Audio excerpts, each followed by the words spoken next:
Good afternoon and welcome to our monthly care partner training at Insight Memory Care Center. This month, we'll be talking about medication in older adults.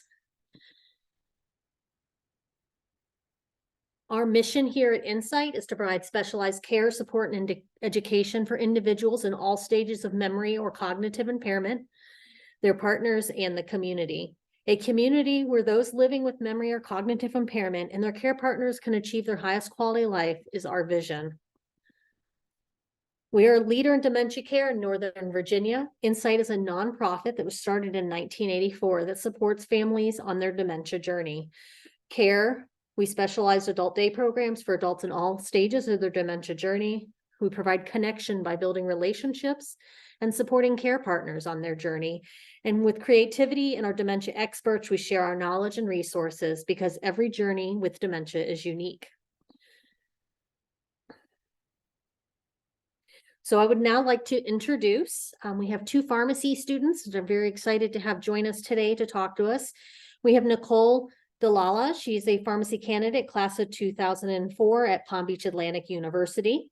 This is her last year and she's excited to begin her new career chapter. She is passionate about helping the community and strongly interested in the ambulatory care setting. She enjoys volunteering at clinics and reading. Then we have Justin Hauser. He attends Larkin University, where he's pursuing his education to become a pharmacist. During his time there, he's been actively involved in the PDC fraternity, which provides valuable career support and opportunities. And additionally, he proudly works for Publix for over 9 years, gaining extensive experience and contributing to the success of the company and the community. Both of you welcome, and I will let you guys go ahead and switch over to your screen and get started. We'll be recording this so anyone can look back at this. We're not sharing the PowerPoint, but please do feel free to put your questions in the Q&A section, and I will share them as we go through the presentation with our presenters.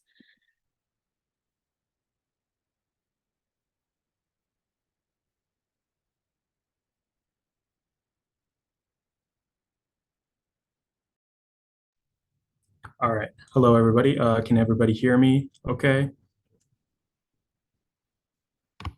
Good? Okay. Yes, we can. All right, cool. All right, so we're gonna start off. So right now we're gonna talk about Alzheimer's disease. So again, it's from Insight Memory Care Center.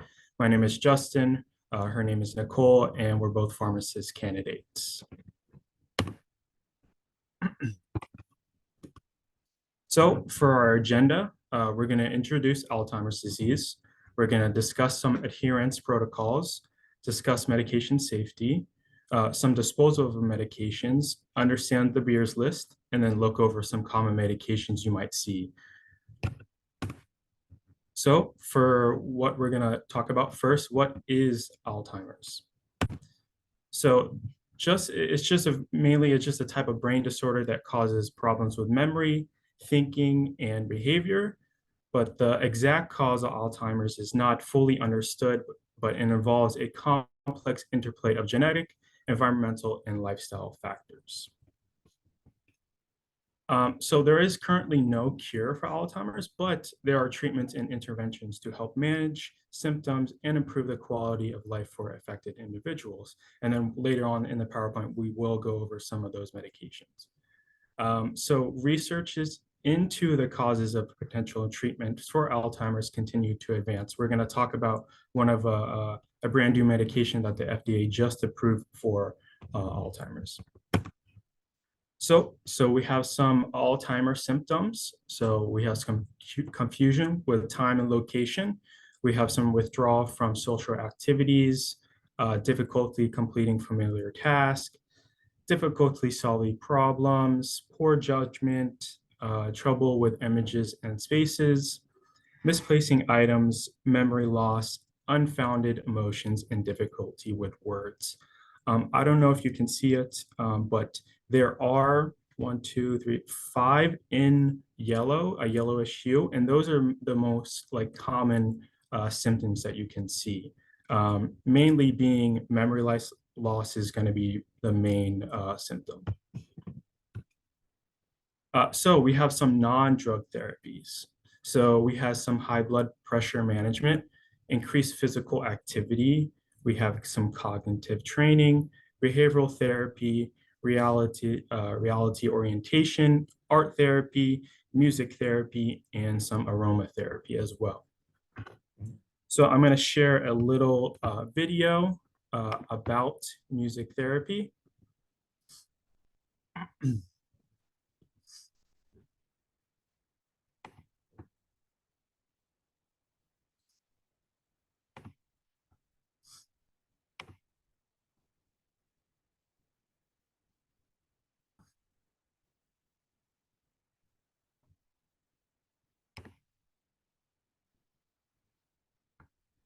Hopefully it works.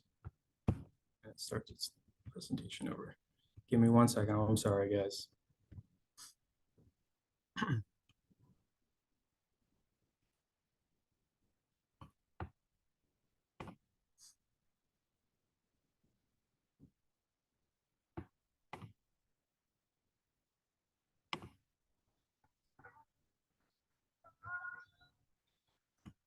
Has a way of triggering memories, and now Dr. John LaPook tells us it's being used to help Alzheimer's patients. It's oldies but goodies at the Toad Hill Senior Center on Staten Island. Also taking a spin, 74-year-old Carol Daly, who was diagnosed with Alzheimer's 12 years ago. Been following Carol and her husband Mike since 2008. My husband, Mike. Charting her decline. What's your husband's name? Your husband's name. Witnessing their love story. When we met again this spring, Carol was barely talking. I really see a tremendous difference. Carol, what do you see?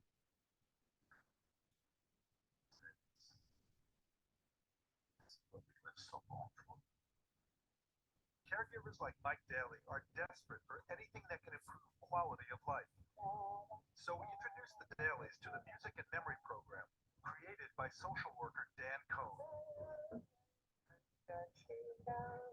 Senses, sight, smell, really light up a very small part of the brain, but music lights up many parts of the brain.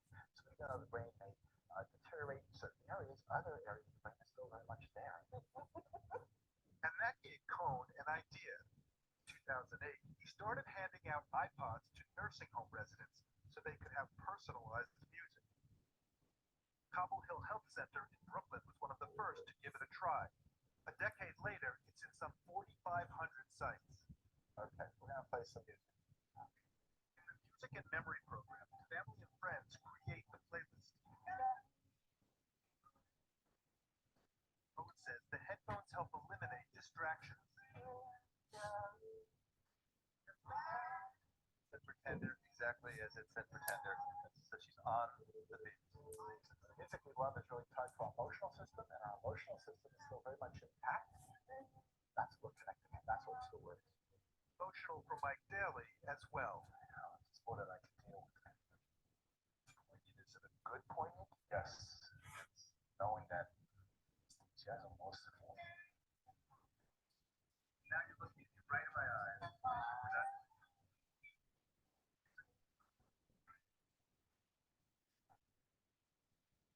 We always talk about the risks and benefits of therapies. Well, it's hard to find much of a downside here. And it was so moving to watch Carol start to sing and give us a glimpse, only for a few seconds, of who she is. Very moving. Power of music. Thanks, John. All right, thank you for going over the little video. It's just, very important in these types of patients that it has something to come back to them so they can understand, where they're at. And the music helps them just a little bit. And then also with the combination of some type of drug therapies can help them even progress better. So right now we're going to talk about some adherence. Adherence is just a fancy word of just making sure that you're taking your medications as prescribed and the correct doses. So why is it so important? So it helps controls chronic conditions, prevents resistance, improves health outcomes, and reduces healthcare costs. So I have some tips that I would like to go over with you guys. So taking your medications at the same time every day is a very big tip that I can try to give you guys. Also, try taking your medications with a daily routine, like brushing your teeth or getting ready for bed. Keeping a medicine calendar with your pill bottles and note each time you take a dose. And then my parents use a pill container. You can get them at anywhere. Any drug store will definitely have some. Some types of, they have selections, maybe like multiple doses, such as like morning, lunch, evening, and night. When traveling, be certain to bring enough of your medication plus a few extra days just in case if your return is delayed. Another big thing is I see all the time at Publix is they're about to go on a trip and they haven't refilled their medication. Now, it's not that bad, but say for example that we don't have the medication in stock. So just make sure that you're refilling your medications on time so we don't have that delay in therapy. Also, if you're flying, you want to keep your medication in your carry-on bag to avoid some lost luggage. And then temperatures inside the cargo hold could be damaging to your medications as well. So this is my favorite part, these automated medication dispensers. So we have the Hero. So it's this little contraption on the left. It can hold up to 10 different medications per day for up to a 90-day supply. And it also comes with a companion smartphone app that makes it easy for caregivers to keep track of medication adherence. So with this app, you'll receive alerts like any time your loved one misses a dose or takes too many of the pills, it will alert you on that app. Additionally, when it's time for them to take a dose, it will emit an audible alarm to alert your patient or you to take your meds. Now, this is the same type of concept. So it's called the Philips Lifeline. So they can just, caregivers or nurses, they just load the medications into 60 cups. And then depending on the amount of drugs, the system is good for up to 40 days of doses and can handle 6 different doses per day. And just like the Hero, it uses that alarm system when it's time to take a medication, and then they just press the button and then dispense the medication. Okay.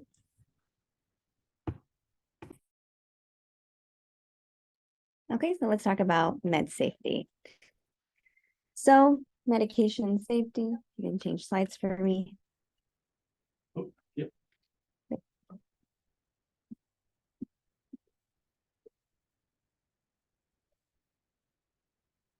Okay, great. So like just some helpful tips, just to make sure everything stays safe. So you want to just double check all the information with your pharmacist, especially if you have any questions on the medication that you or your patients are taking. And it's also super important to remember that that's part of the job. So never feel like you're bothering the pharmacy. Oh, they're too busy to answer my question.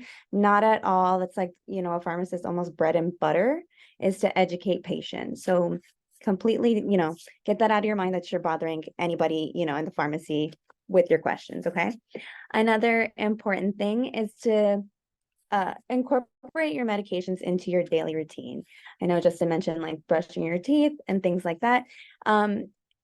You can do that, and that's a great way to incorporate. It's called pairing. So like a habit you already have, you can go ahead and like try to tag it on taking your medication. So if you or your patient are super drawn to coffee in the morning, like I am, having a pill box or the medication bottles, or even the Hero, the Philips Lifestyle, by the coffee maker as a way to kind of, oh yeah, like I'm going to make my coffee, and while that's brewing, I'll just go ahead and take my medications. So incorporating that into your daily habit is also super important. Another one is to, ideally you want to make sure you're filling at the same pharmacy, and that's for convenience, for record keeping, and it also helps the pharmacist kind of monitor if you're taking drugs that may interact, because if it's being filled at a Walgreens, you know, here, and then at a down the road, they're not crossing systems. One pharmacist can't see everything. So in terms of safety, interactions, and it's good to keep it in one place.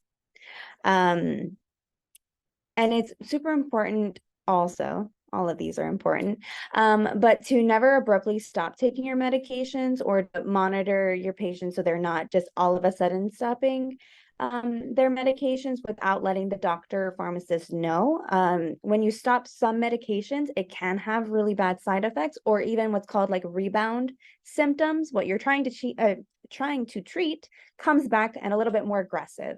So that's also super important to remember.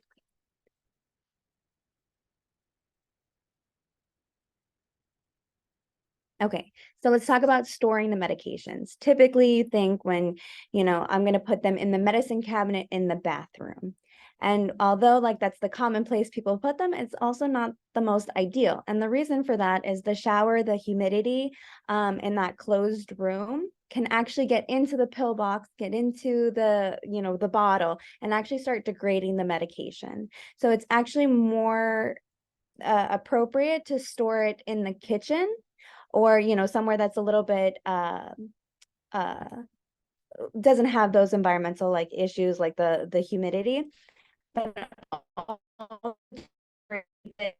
children, if the kiddos run around, the patients have kids, grandkids that like to come visit, something that's possibly locked, like a cabinet or kitchen drawer that's a little bit harder or inaccessible to them. Super important also to take your own prescriptions.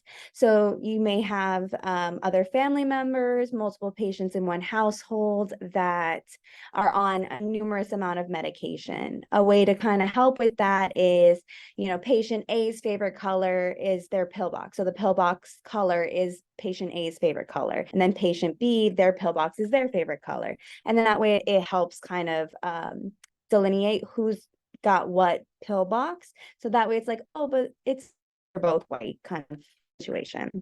And that's just a way to kind of help avoid that issue, because pills look the same. They look kind of different. Usually people are like, it's the pink one or it's the round one. There's a plenty of pink round pills that are completely different medications. Also, alcohol does interact with a lot of different things. So it's important to, again, ask your pharmacist and doctor about those kind of situations. Nicole, And then we you have also a want to question make for sure. you. Yeah. I have a client that uses a device similar to Hero, but because of dementia and poor eyesight, they will often miss a pill or two, so no one is alerted. Recognize no storage is perfect. Can you think of another system that might work for this type of client? So from what I'm understanding is due to patient-specific factors, pills keep getting missed and the Hero is not always accountable. Is that correct? Yes, so they're just looking for another alternative of what might be appropriate. Yeah, so you can also do alarms or calendars or schedules for the medication with I'm trying to think of the words for it, where you have to mark off whether or not it's been taken. So that way you can see, or if a caregiver comes over and sees, they can see if the patient had marked off if they've taken a dose. That's What I like to do as well is because my parents are always asking me, oh, how should I remember to take my medication, is that I always like to tell them to put like an alarm on your phone. Like that's a perfect thing to do. You could just put an alarm on your phone, it will go off, then it will tell you, oh, okay, I need to take this medication. So that's always a good idea to do if you don't have the money or the funds to buy one of these automatic dispensers. This is not the only thing that you can do to make sure that you're adhering to those medications. Thank you. And one other question, can they go to the pharmacist to reconcile medications, and can you explain what that means? Yeah, so repeat the question one more time, I'm sorry. Can they go to their pharmacist to reconcile their medications, and what does that actually mean? Yeah, so reconcile is just taking pretty much your medication profile and just going over every single medication that they're taking and just making sure, you're taking the right dose. And then also the pharmacist might tell you what the medication is for it too, as well. So it's just a big like checklist of the medications that you have and that you're actively taking, just to make sure there's no overlap and we're not taking two medications for one disease. We have one other question. I think you're going to get to it later in your slides. Can you talk more about the impact of certain medications on patients with dementia, specifically morphine and lorazepam? But I believe you're going to talk about that later. So Yeah, we can definitely talk about that later. I would have to look it up and just to make a template, like make sure that I'm giving you the right information. But definitely, that's a very, very, very good question. I'll definitely get back to you. yeah, that's our common medication for hospice. So they're just asking the stuff behind it. Gotcha. Thank you. Another question. The pharmacist to me said I needed a medical proxy to help my neighbor with prescriptions. Is that a guideline?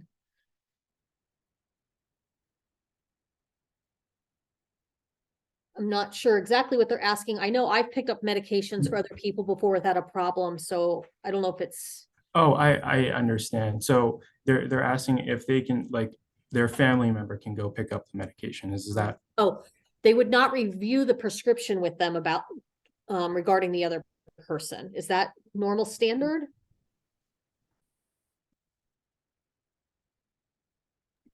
So that's more pharmacist to pharmacist. If the pharmacist has that relationship with the patient and is comfortable with them, and somebody that they aren't aware of is coming to pick up medication due to HIPAA reasons, privacy, the pharmacist may feel that it's appropriate to not discuss with the proxy.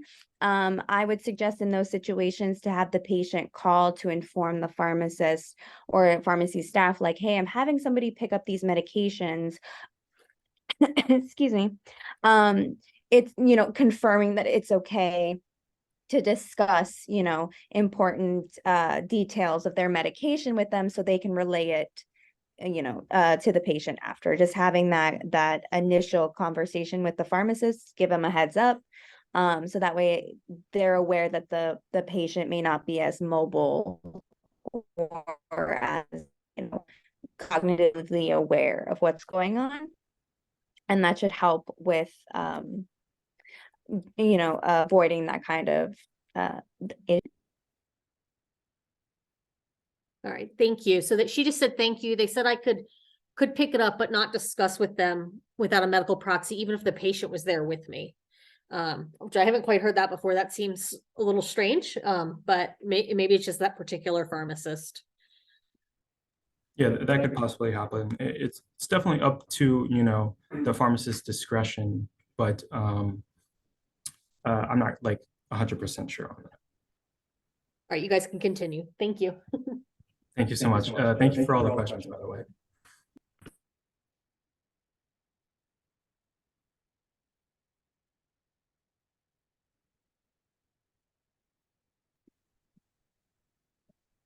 Okay, so like what happens when you miss a dose, right?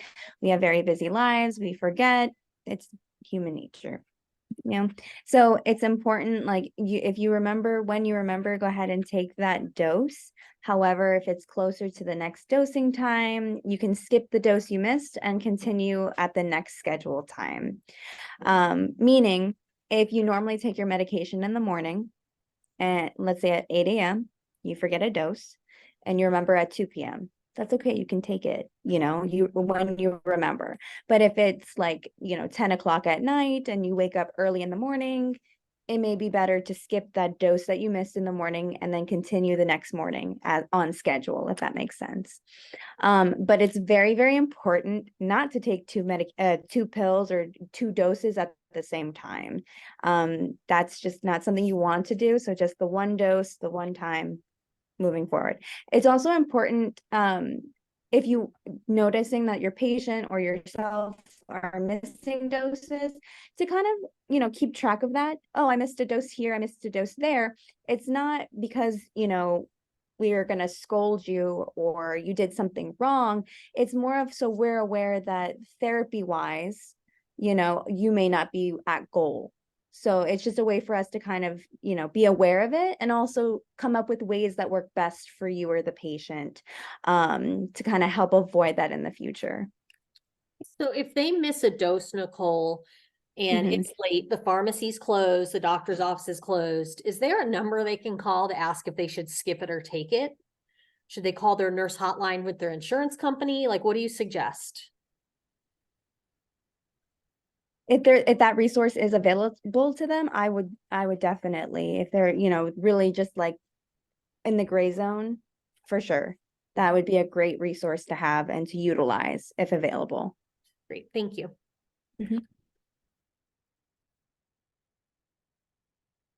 Okay, so disposal of medications. Sometimes medications need to be discontinued.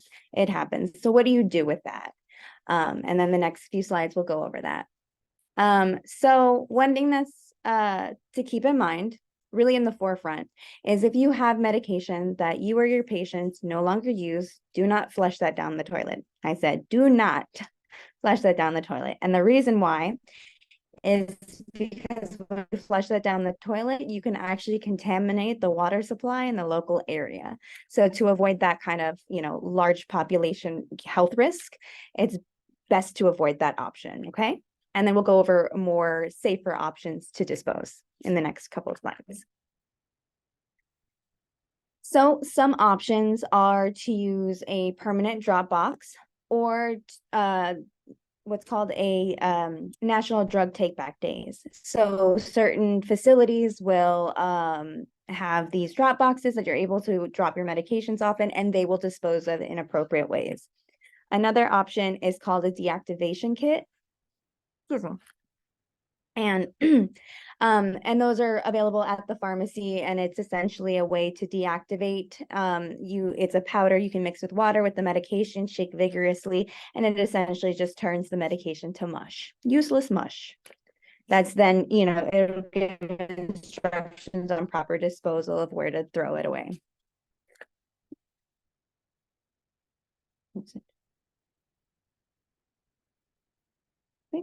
Other ways to do so is through like mixing it with inedible substances and being able to throw it in the trash.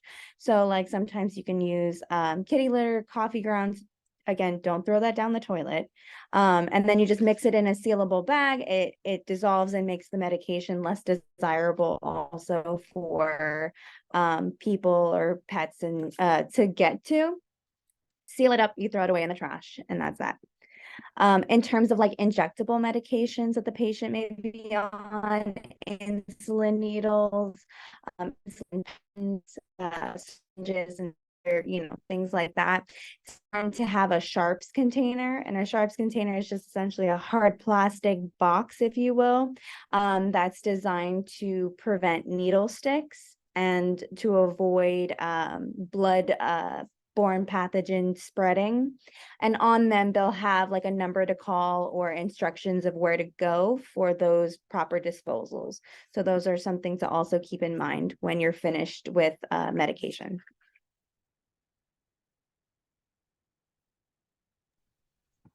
I'm going to go into what is called the Beers list.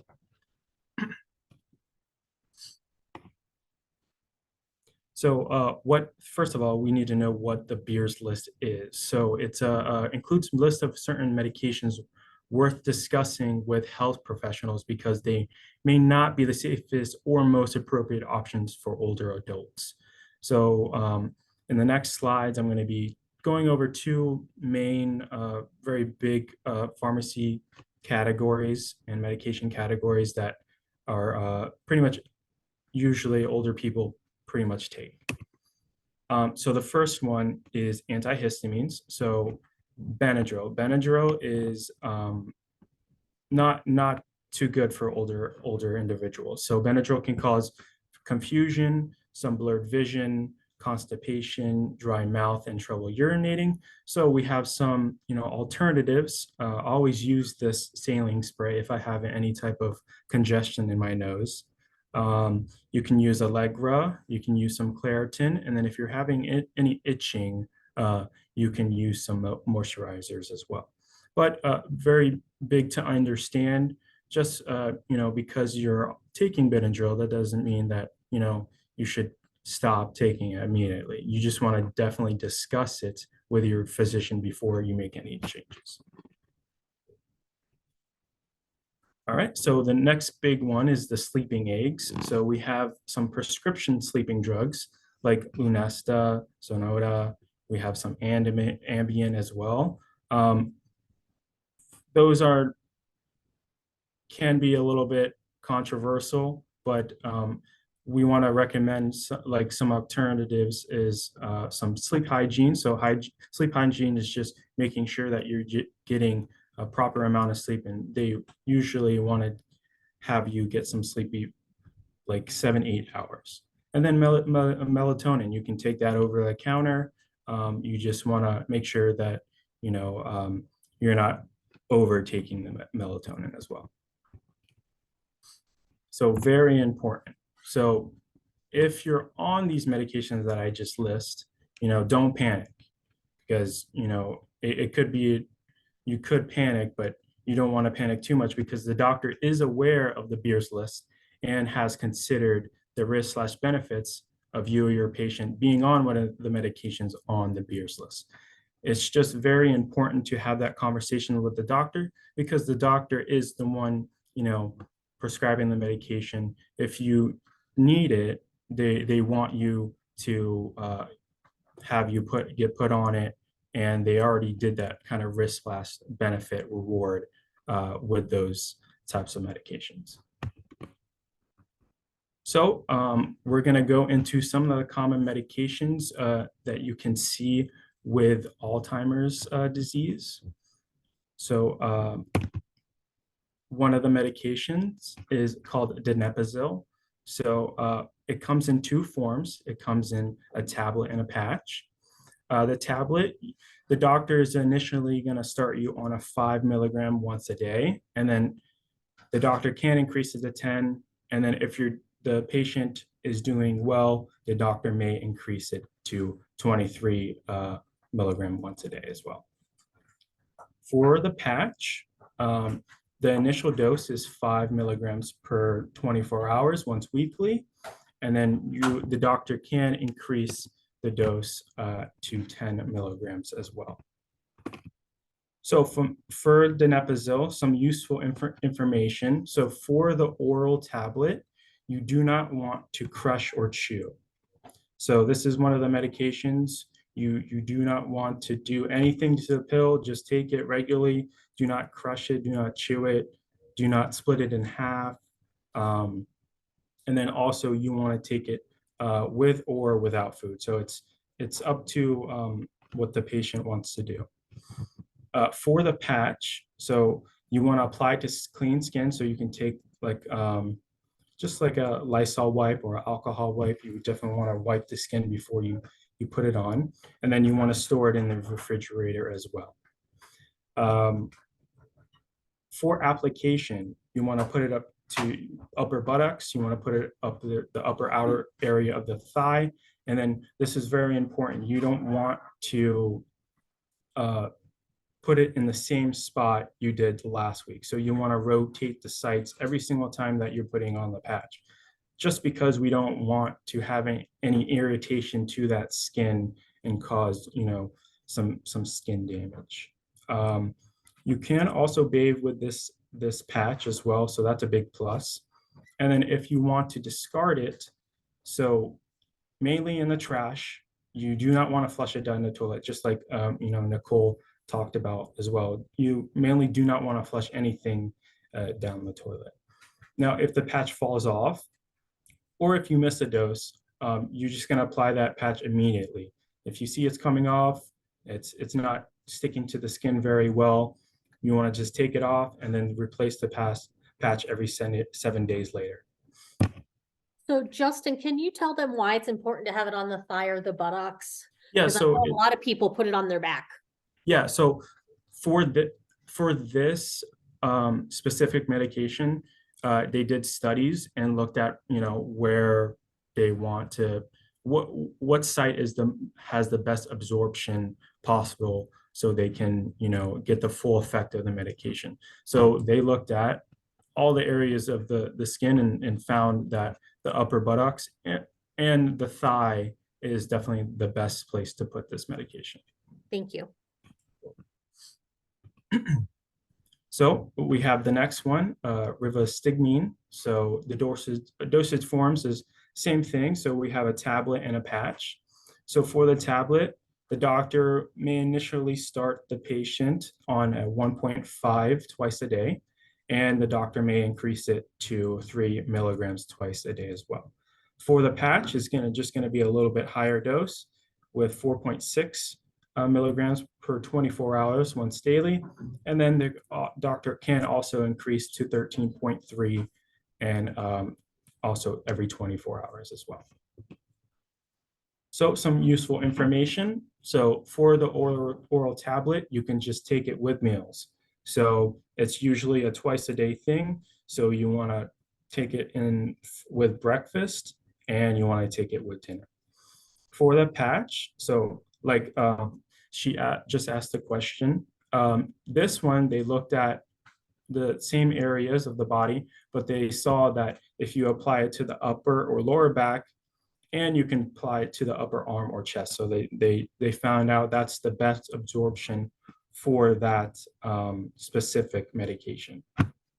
Again, you want to apply to a clean skin. So just, take out your alcohol, wipe it down wherever area that you're going to put it. After you put it on, and then you have it on for that 24 hours, when you remove it, keep the little plastic bag that it comes with, because you want to press it together and then place it in that little pouch and then discard of it in the trash. You want to wash your hands if any caregivers are giving it to your patients or anything like that. You want to definitely wash your hands after handling the patch. And then you want to place the patch around the same time every day. And then as for like a dose missed, if the patch falls off or if it's coming off, it's not sticking correctly, you want to apply the new patch immediately and replace the following day at the usual application time.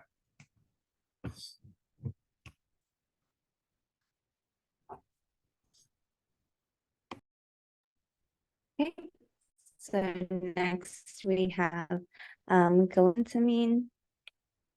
This one comes as a tablet or a solution. For the tablet, you have different formulations. So you have an immediate release tablet and also an extended release capsule. And then each one has their own different starting doses with those considerations in mind. Okay, so for the tablet, you can take it with food.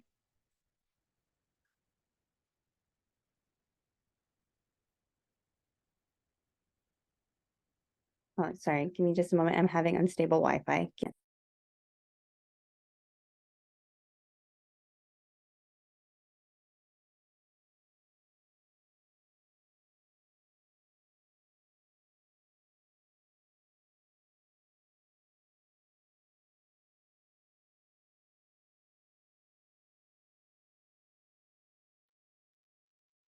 I'm sorry about that. Wi-Fi is a little bit sensitive right now. I apologize.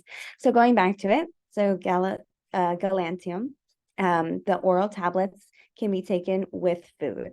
So if you're taking the immediate release, you're going to take it twice a day. So breakfast and dinner are preferred with those at those meals with that medication. If you're on the extended release, you're going to want to take it with breakfast so that it's with you through the day. Super important with any extended release medication. Do not crush or chew them. They're formulated very, very specifically. And so like by crushing or chewing them, it's going to greatly affect how the drug is absorbed and the effect of the drug. Now it does come solution. So with this, it's kind of interesting. This one, you're going to want to mix about 3 to 4 ounces with any non-alcoholic beverage. Shake well and to drink immediately, and don't freeze it. Okay. Next up, we have memantine or Namenda. This one also comes as a tablet and solution formulation. For the tablets, again, we have the immediate release and extended release. And then just be aware that sometimes the start dosing can be a little bit different depending on its formulation.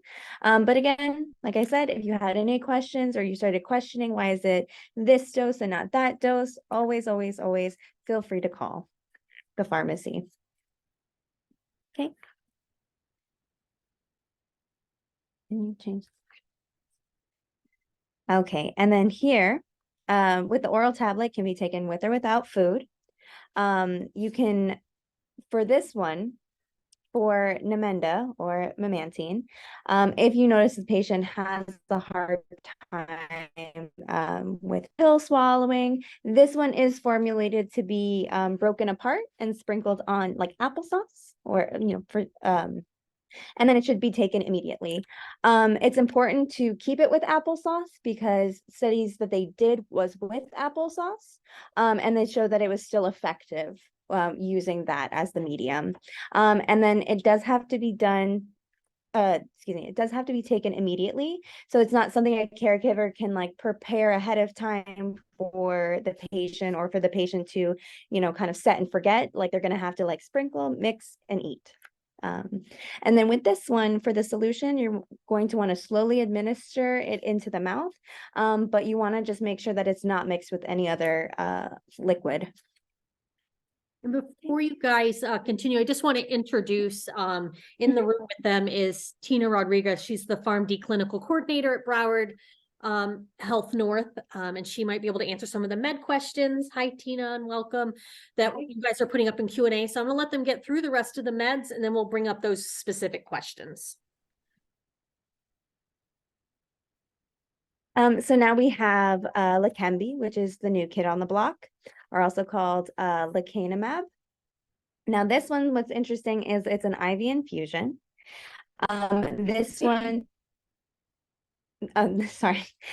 would you'd have to go to an infusion center every 2 weeks to get that drug administered. It's not home. It's not meant to be given at home. So with this drug, there's very specific criteria that need to be met before a patient can be started. It's unfortunately not approved for everybody.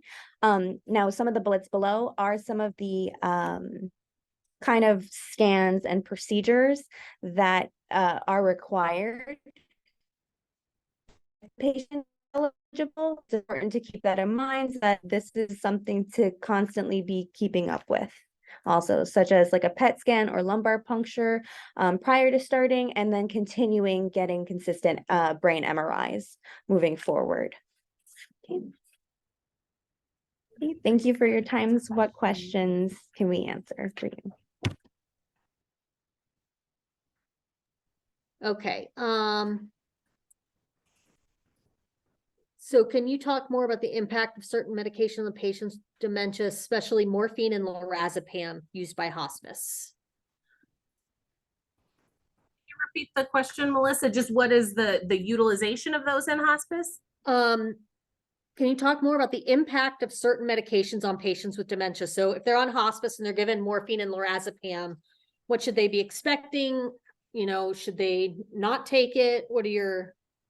So I'm going to speak from personal experience. I had a grandfather who passed away with Alzheimer's through the hospice program, and they did use Ativan and morphine for him. Those are both very common in all end of life patient care needs, but it is useful in that population simply because it does help reduce the anxiety that comes with end of life. And as they get towards the very, very end, there's difficulty breathing at times. And they actually use the morphine to help with the difficulty in breathing. So even though they're on that Beers list that we tell you to look out for, there's definitely times they mentioned a risk versus benefit.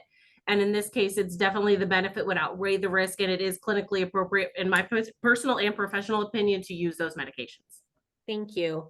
And also, have you seen a reduction in the use of both Namenda and Aricept for dementia? or are they both prescribed together? We were instructed to stop the Aricept and saw an increased awareness and awakeness by the patient after stopping it.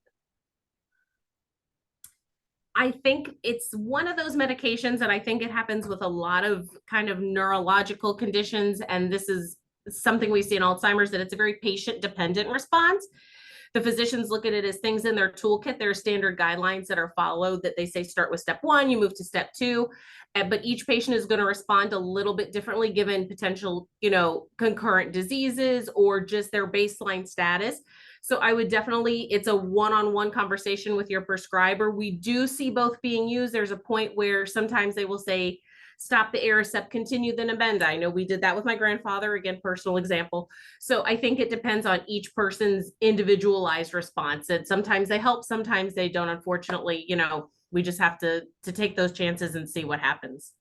Thank you. And then the last question we have, family members of a client are very concerned about her dementia diagnosis and Seroquel orders because of what they call a black box warning.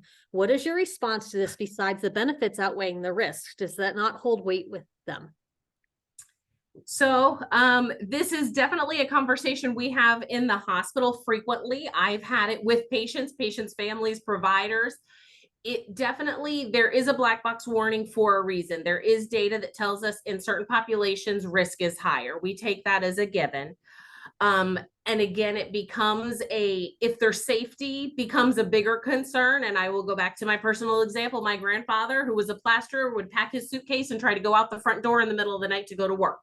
So, his safety of him leaving the house outweighed the risk and the benefit we saw with Seroquel. It isn't the case for everybody. I think it goes back to the prescriber should essentially be aware of that. And I'm sure they probably are aware of the risk when they make that prescription for that patient. But again, they have to kind of take in all those factors. And some patients do end up becoming maybe overly sedate, and then that becomes a fall risk, or they have underlying cardiac history and that becomes a more significant cardiac concern than the dementia that they're seeing. So again, it's a really hard answer. Yes, there is a black box. Yes, it is something we should be concerned about. That's why the FDA tells us that. But we look at each case on a one by one basis and look at all of those different factors and come to what they kind of call a collaborative agreement between the provider, the family, and the patient up to what the best choice is. If it's a concern, I would definitely voice that concern with your provider, have those conversations with them and see if you're comfortable with the response they give you. And then, you have to kind of go from there. I don't know if that answers the question. Yeah, I think that does. I don't have any questions in the room. Are there any other questions online?